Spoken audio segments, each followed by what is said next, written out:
What's up, beautiful jellyfish? It's Tracy. Thank you so much for taking the time to watch my video. Today I'm going to be doing a video for you guys talking about this is a really weird video for me. It's like my top 8 decks in Modern, and I really wanted to make this video the top 10 decks in Modern, and I was having like issues with it because I just couldn't think of 2 more decks that I really wanted to talk about. Now, here's the deal, is these are decks that are reputable. These are decks that are gonna be good. If you're like not interested in your own brew, if you're not interested in playing a deck that's like, you know, you want to play a deck that's competitive and that's going to do well, these are decks that I would definitely recommend.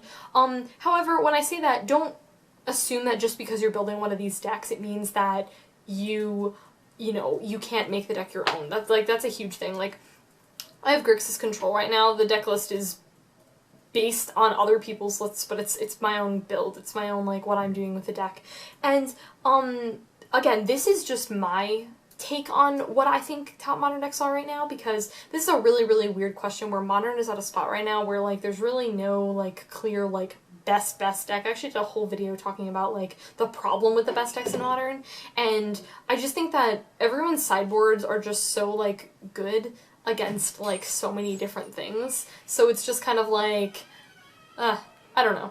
Like, I think that everyone just has really solid answers in, like, their sideboards to, like, stop a lot of these decks, so, I don't know, it's definitely a weird topic to talk about, and I didn't want to put 2 decks in as spot fillers. I didn't really want to do that. As of right now, this is what I think are some really solid decks for the meta. If you're like, again, if you're just not, these are decks for people who want to play something good. These are decks that people, like, if you're like, I don't know what deck to build, help. This is what this video is for, basically. So, I'm going to be basically doing a breakdown of each of these decks. I'll tell you guys if I've already done an individual deck tech on it. If you want a deck tech on any of these other videos, you should let me know. I'm going to do one on Tron, which I'll talk about in a little bit, but cool. So we're going to start. This is in absolutely no particular order. These are just, I was writing them down as, you know, they were coming to me. We're first going to talk about probably I think I would define it as the best control deck in the format, I think. I don't really know, though. Maybe. And that is Twin. Twin is really cool. I've already done a deck tech on this, so I'm not going to talk too much about it. If you want to watch the video, there's like a whole video where I talk about like the different versions of Twin. But basically, this deck is really good. I just, like, Twin is super awesome, and what I like about it is that I like the flexibility of it, where a lot of times you actually take out the combo within, like, your second and third game, so you just, you know, have other ways of, you know, killing your opponent. But, again, it's really nice against decks that don't really have answers, like, in their main board, where they just kind of are, like, you know, you're playing against a deck who's just trying to do their own thing and they're not really trying to interact too much with their opponent. Or say they're a deck like Affinity, which I'll kind of talk about in a little bit too. Like, say you're playing against a deck like Affinity and they have like main board like 2 Galvanic Blasts or something like that, or 2 main board Thoughtseizes or something. So it's like the answers that they have are very minimal. They're trying to, Affinity does want to do its own thing, where Twin wants to be interactive. It's a very interactive deck in terms of you're running counter spells. If you're running like a Grixis version, you may be running like hand disruption spells like Thoughtseize and Inquisition. So, there's also Tarmo Twin, which runs Tarmogoyf, if it runs Bounding Crosses. And like I said, I've done a whole deck tech on this if you're interested in learning more about Twin. But overall, I mean, this deck is just really sweet. Given there's a lot of ways to stop the combo, but like I said, you know, if worst comes to worst, you're controlling the game, and you can kill someone with a Deceiver Exort, and you can kill someone with a Pestermite. Goodness, it will take a very long time, but you can absolutely do it. So you can end up just stalling so much that you just get in through with regular points of damage instead of making infinite tokens. This deck is stoppable, I think, because it's getting a lot of attention because it's so popular, so I think that people just have a lot of answers to Twin. However, I don't think that stops it from being, like, probably the best control deck in the format, so beautiful. Now we're going to talk about Tron. I'm going to talk about 2 main versions of Tron. Like I said, I am going to be doing a deck tech on this, I just haven't gotten around to it. I'm going to do it at some point. 2 main versions. There's the Mindslaver version of Tron, which is the more controlling version. It runs blue. And then there's the green-red version. Now, I myself am not a huge fan of Mindslaver Tron. The reason I don't like it is not for the reason of like, oh, you get Mindslavered, it's no fun. It's actually really not why I don't like the deck. The reason why is I just think that the green-red version is just better because of Ancient Stirrings and Silent Scrying. So, like, I think that looking at what deck is better, I personally think that that's the case. I just think that version also, it mainboards Pyroclasm. And that card is super amazing against so many decks. Oh my goodness, that card is just, you know, I don't love that card in the main board, but I think it's a very, very good card and, like, one of the best, you know, board wipey type cards. I don't even know what to call that, like, a card like that, but it's super, super good. So, the deal with Tron and kind of, like, its flaw, I would say, is that it spends, like, pretty much, like, the first couple of turns kind of, like, getting their stuff established. So if you're playing against, like, a slower, like, deck, you're kind of okay. But if you're playing against a deck that wants to kill you on turn 4, Tron may not be the deck for you, because you spend a lot of those turns building up and stuff like that. So if you're playing blue, again, you can deal with their board a little bit more, but if you're playing, like, the green-red version, you've got, like, Pyroclasms to pretty much interact, but that's not something, you want to be doing that, but you really want to be, like, building up your own board so that you can cast Karn on turn 3. Like, that's something that this deck really, really wants to be doing. The deck, I feel like, is very consistent with what I've noticed. I've seen this deck played out a ton, and I think that it's a deck that can dig through their answers in a bunch of different ways. Again, that's why I prefer the green version, because I think that it just has so many ways of getting the lands that they want to. Other downside of this is that this deck hates the magic card Blood Moon. Does not like this deck card at all, because these lands that they have, you know, are just become mountains. You know, these lands that produce so much mana for them just become mountains, so. But yeah, Tron is definitely one of the top decks in Modern. It's super, super good, and I like it a lot. Like, I like it, and I always say I feel like I hate on Tron, and it's not that I don't like it, it's that I do like it, and I'm kind of just sick of seeing it. It's the one deck at this moment where everyone's playing it, and I'm just, like, so over it, so, yeah. Then we're going to talk about Burn, and also known as Red Deck Wins. Basically, there's a couple variations of Burn. There's, like, there's Jun Burn, there's Mono Red, I'm forgetting all of the names, so this is the one that runs green. Naya Burn, there we go. And recently, I was talking to one of my friends about Burn, and he was like, oh, I run blue, and I was like, what on earth do you run blue in Burn for? And he's like, for Geist, and I was like, that is sweet. I want to do that. I think I really want to cast the magic card Geist of St. Traff. Like, I want to do it. And I feel like if I did that, like, I wouldn't build Burn, but, like, that just sounds so sweet. I don't know, it sounds really good. So, yeah, Burn is really good. The problem, I think, with Burn is that if you're playing against any sort of, like, life gain deck, or a matchup where they just produce so many dudes that you just can't answer to it, like, it's just not super good. Like, or if your dudes are just bigger than a lightning bolt, like, you know, that can definitely be a huge flaw. But, and also, this deck really does not like the card Leyline of Sanctity. Like, just bad. If they play Leyline of Sanctity, the Burn player's just like, what am I gonna do? My favorite memory, not memory, but, like, my favorite thing ever with a Burn player is watching Seth Manfield, a pro player, in goodness, I feel like it was Fate Reforged Pro Tour, I don't even remember, who, like, was playing, and, like, their opponent was, like, Leyline of Sanctity at, like, the beginning of the game, and he, like, was burning himself with lightning bolts to get his triggers from his Monastery Swiftspear so that it would get prowess, and he kept swinging. That's, like, one of my favorite Magic stories ever. I just think that's, like, the funniest thing. By the way, it did not work out so well, which was really unfortunate. I thought it was really cool, but he didn't get there. Yeah, it does not like Leyline of Sanctity, but, something I think that's a huge advantage of Burn is a lot of times Burn just doesn't really care what their opponent's doing. Like, they're like, your opponent's like, cool, Snapcaster Mage, whatever, and the Burn deck's like, cool, you're gonna do 2 damage to me.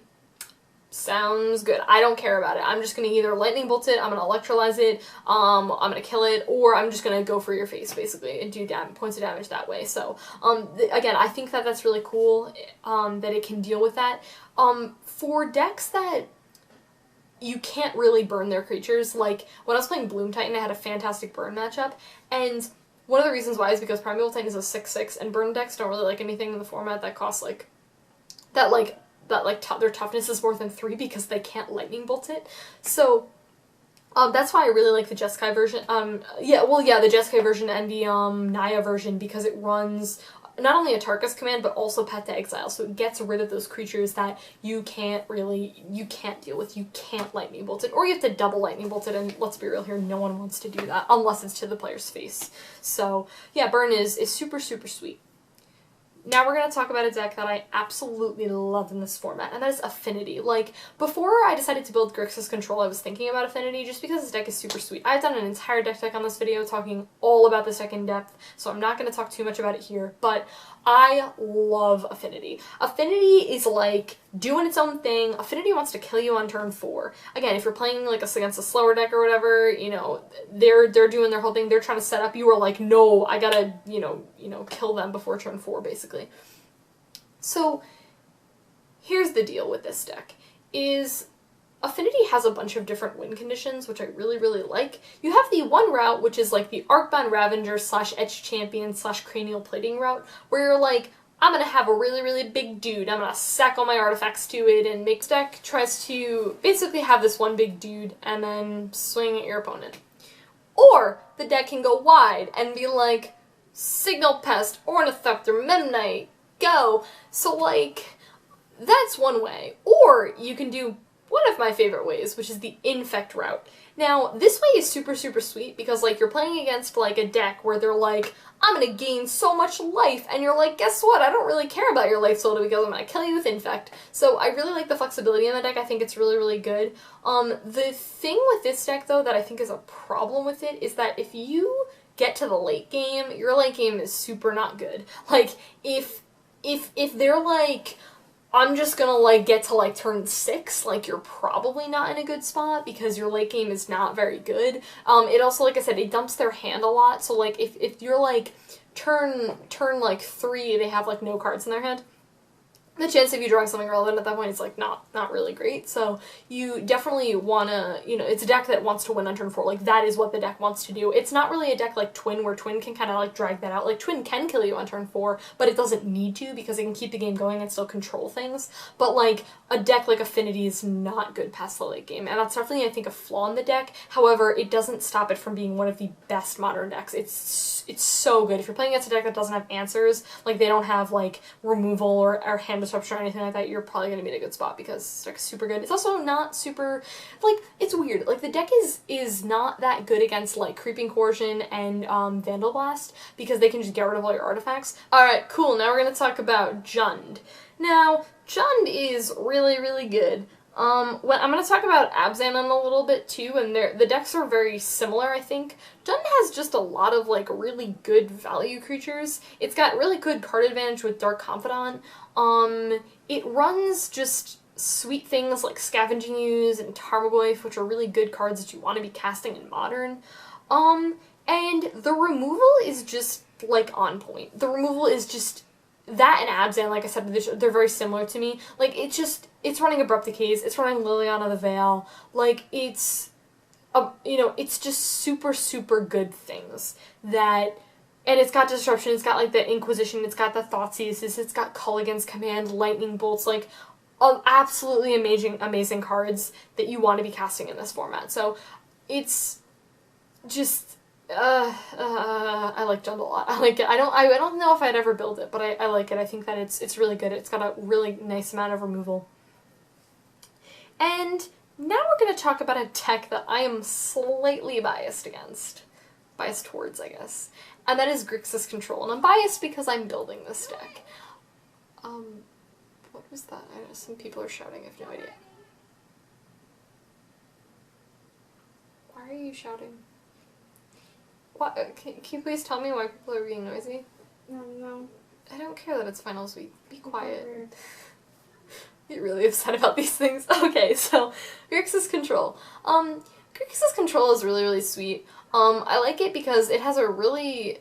You have, like, 2 different routes I've noticed with the deck. You have the more, like, control route, which is... I mean, they're both control routes, but the one is, like, the more blue route, so it's running Remands, Mana Leaks, good counter spells, basically. Cryptic Command, which I have mixed feelings about.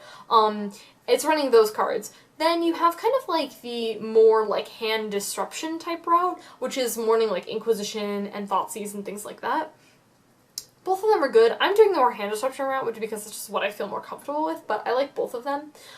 It just runs a lot of really, like, it controls the board, and then, like, you run, like, probably one of the best lands, I think, in the format, and that is Creeping Target. This land is absolutely 100% absolutely fantastic. It's such a good card because it becomes a 3/2 unblockable. They can have a board of stuff and you just go right by it. Like, you just don't even care. It's really, really good. And again, the fact that I really like about it is that it forces them to act in weird ways with their mana, because they're like, oh, are they going to activate Creeping Tar Pit, or are they going to do other stuff? And the fact that they have to kill it at instant speed, so they're like, maybe they'll hold open mana because they expect you to swing with your Creeping Tar Pit and you just do other things. So it's like, it's a really, really cool card. Like I said, I think it's just one of the best man lands, you know, out there. It's super, super fantastic. So I really do like Grixis Control a lot. Not super good against graveyard decks, graveyard hate decks, because you're running Tassiger and Gurmag Angler. However, if you're playing that and you can control the board long enough, you can probably just end up hard casting a lot of like those cards, you know. And again, Gurmag Angler and Tassiger, they're not necessarily, they can be your win conditions, but they don't have to be. So, yeah, that's Grixis Control. Now we're going to talk about Merfolk, and I just realized, I think pretty recently, why Merfolk is one of the top decks in this format.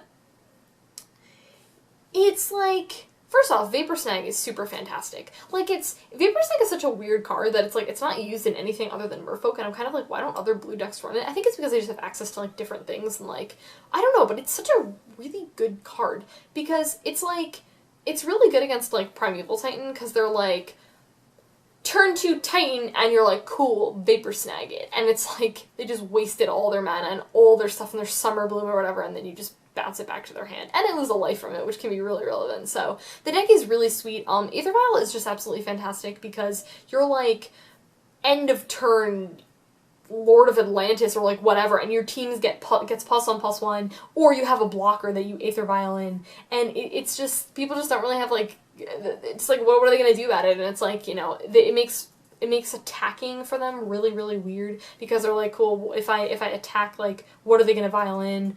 Something like that. So overall, Merfolk is just really sweet. I do like Coco Merfolk, though I've heard not super great things about it, because Aether Vial is just too good.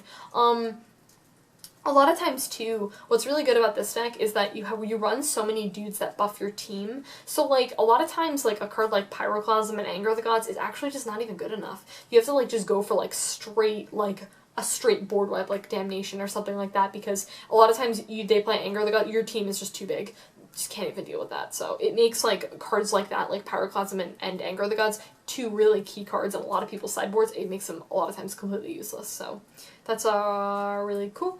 And then we're going to talk about the last deck that I have on here, and that is Abzan. And I really like Abzan a lot because I like the variation of it. And again, like I said, as I was talking about Jund, there's a lot of similar stuff going on in Abzan because it just runs a lot of really good value creatures. It runs Siege Rhino, which is just fantastic. Siege Rhino gets by a lot of removal because it's a 4/5, so it's pretty difficult for people to deal with. You can just tap deck a Siege Rhino and win. Siege Rhino and win, because they're at 3 life. It gains you life back, which is super, super good. Life totals matter a lot in the format because aggro's taking up so much of the meta, compared to if you're playing against a combo or control deck where life totals may not necessarily, in combo doesn't really matter, but if you're playing against control, life totals, don't matter as much.